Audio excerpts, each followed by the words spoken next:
Hello, I hope y'all are having a great day. It's May 29th, and today I'm back.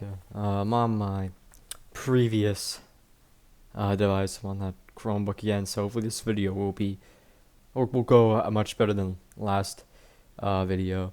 But otherwise, I hope y'all have had a great day today.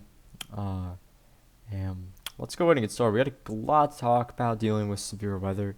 Let's go ahead and get into it. So, I've already filmed like half the video, and then I realized that that there was no audio. So that was very nice, lovely.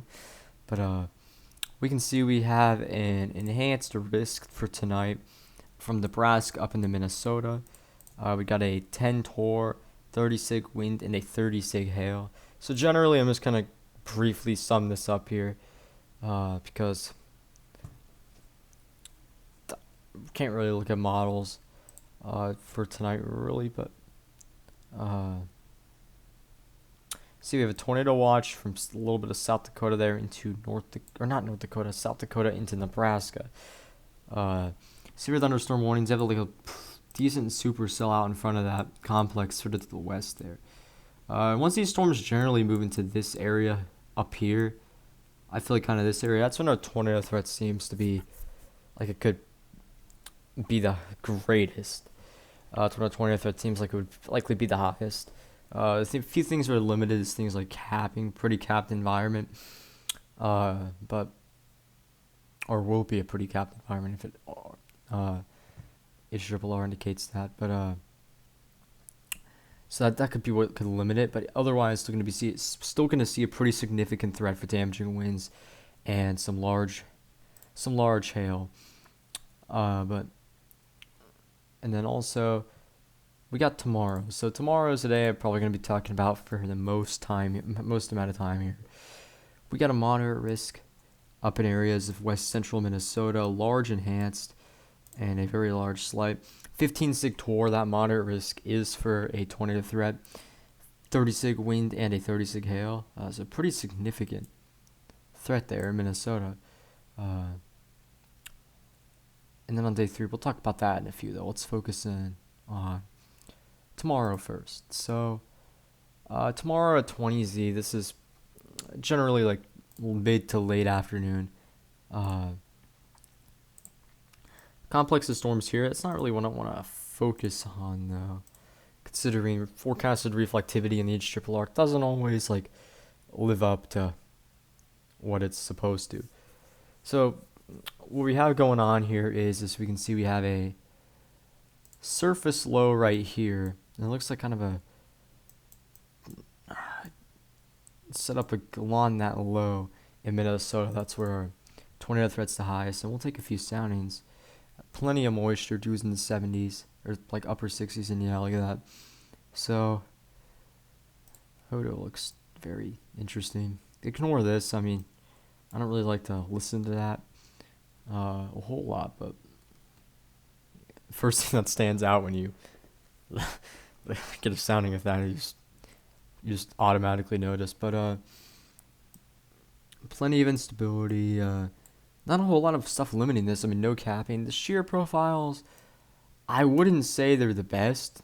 I'd say they're far from the best. Definitely supportive of a tornado threat, though, and it just doesn't really look like generally like a classic setup for tornadoes. I mean, that is contaminated, but do we have any storms going off in that area yet? Yep, so we can see, okay, that's a 985 millibar low, wow. Okay, but yeah, we can see plenty of, there's plenty of moisture there, good bit of shear along the surface low. I mean, generally a pretty simple setup, not gonna lie. Tornado threat will likely be the highest, closer to that surface low wherever you get a supercell. But I mean, yeah, some of these soundings are impressive. I mean, kind of like this one a little better than those previous ones, but yeah, definitely we're gonna have a pretty large tornado threat in Minnesota. Then when that low lift's a little further to the north, we could still see maybe some type of tornado threat. Not really. That's looking pretty terrible though, but looks to me like the switches over to mainly like a damaging wind threat. Yeah, but so yeah, I mean definitely. So I fully agree with the SPC's placement of their 15 sig. Definitely like in this area here, very pretty significant tornado threat tomorrow, for sure. Otherwise, we're gonna see a pretty good threat for wind. Damaging wind would be a big threat and some larger hail. Over a little bit of a smaller area, I think damaging wind would easily be the biggest threat. Large hail coming in second, and then tornado threat. Like I put the tornado threat first because the tornado is tornado threat's the most dangerous part of this, but damaging wind and hail is also very dangerous. But yeah, so that is tomorrow. Pretty simple setup to be honest. Uh, Generally, I mean, if we can get a supercell to go off like the HRRR is indicating, this environment is pretty good. I mean, this environment will support easily some tornadoes, and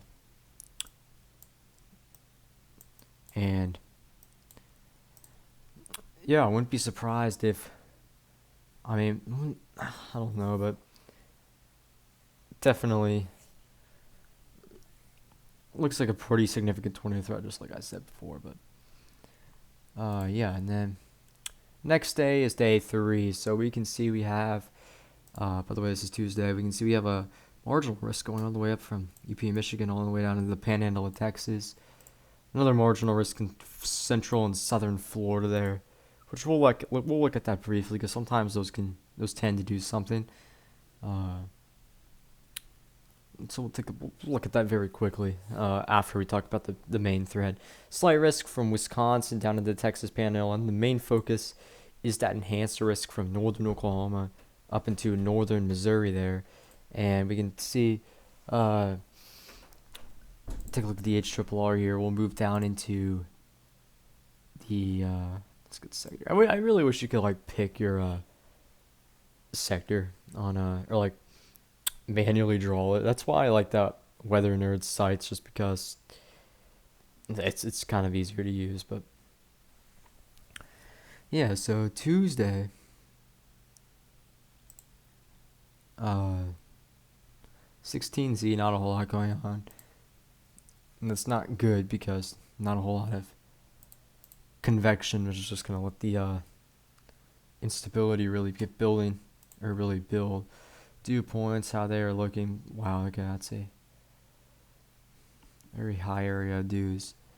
A lot of moisture.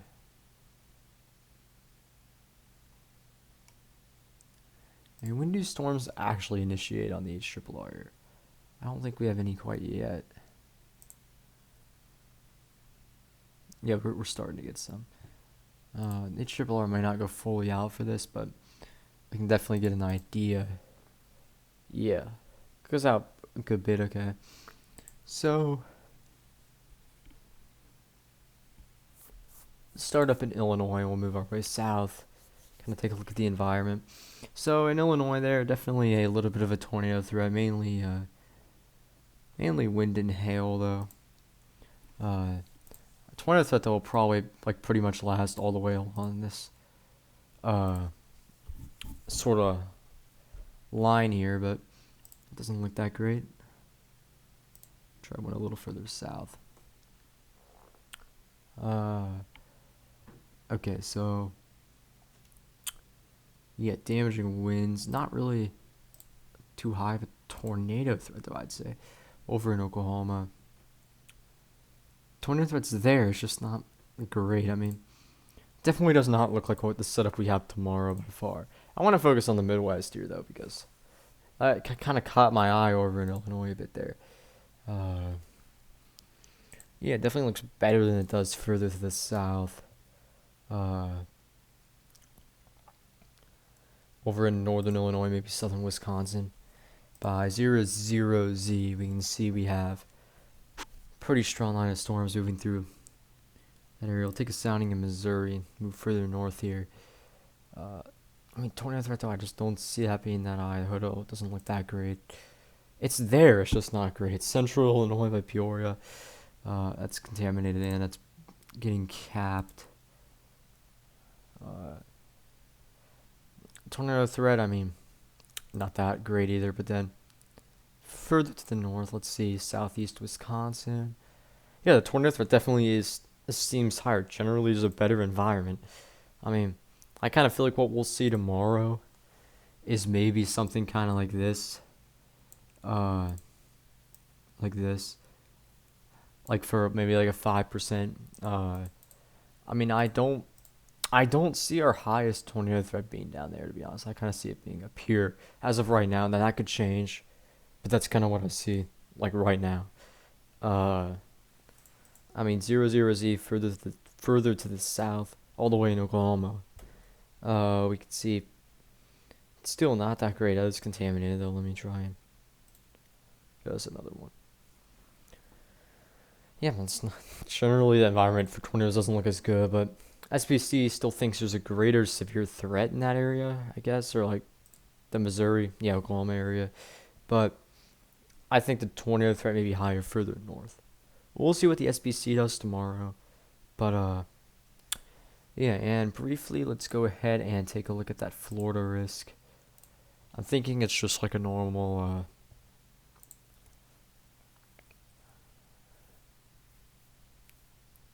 yeah, generally it just seems like a normal pole storm day. Not really pole storms, but well, I did not want that. My bad. Wanted just to take a look at instability. Stability's not even that great. I wonder why we have a.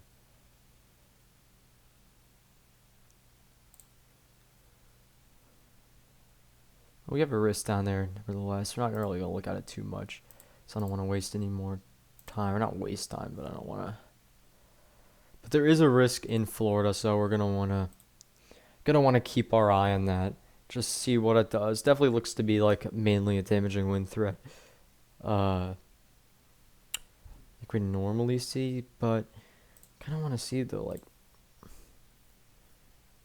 can't really see fully though why we have marginal risk. Generally looks to me like a normal sort of afternoon thunderstorm day in Florida, or like yeah, in Florida. But looks like we have some kind of disturbance off the east coast there, that not the east coast of Florida, that maybe brings some support for some more organized strong to severe storms. Okay, so have caused it. So yeah, definitely chance of some severe storms kind of across the good portion of Florida on Tuesday. Now the next day we're gonna want to talk about once again is Wednesday. This is gonna be the last day we're gonna talk about. Not a whole lot that we can really look at considering this is 4 days out. But we'll just take a look at the GFS. We want to. I'm gonna look at the whole U.S. here, so we can see the whole, like the large setup here, the larger picture. But okay, so that's now. And then Wednesday. So we see we have a pretty significant front slam into the southern plains here, and then along that we have a lot of storms. Okay, got a lot of, not a whole lot of instability actually, but it's kind of continuing. But yeah, that's what's going to be causing those storms. And up in the northeast, we have a low. It looks like we have some kind of like surface low or something trying to get going there. Yeah, something very, very, very like just a very I guess weak surface low. Not really. I wouldn't call it weak. It's not really the right word, but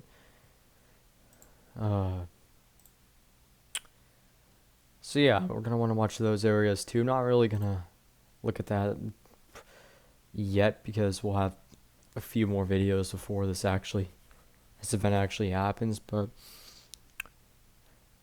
this is kind of just, I mean, when we have a severe weather threat in between, I definitely think we could see a severe weather threat in between those two risks.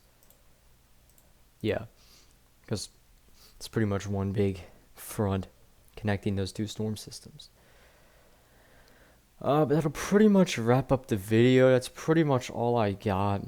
Thank you for watching, and I should be back either tomorrow or tomorrow or Tuesday. Guaranteed. I'll be back on Tuesday.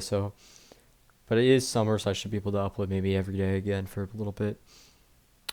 But yeah, I hope y'all have a great Memorial Day, and yeah, goodbye.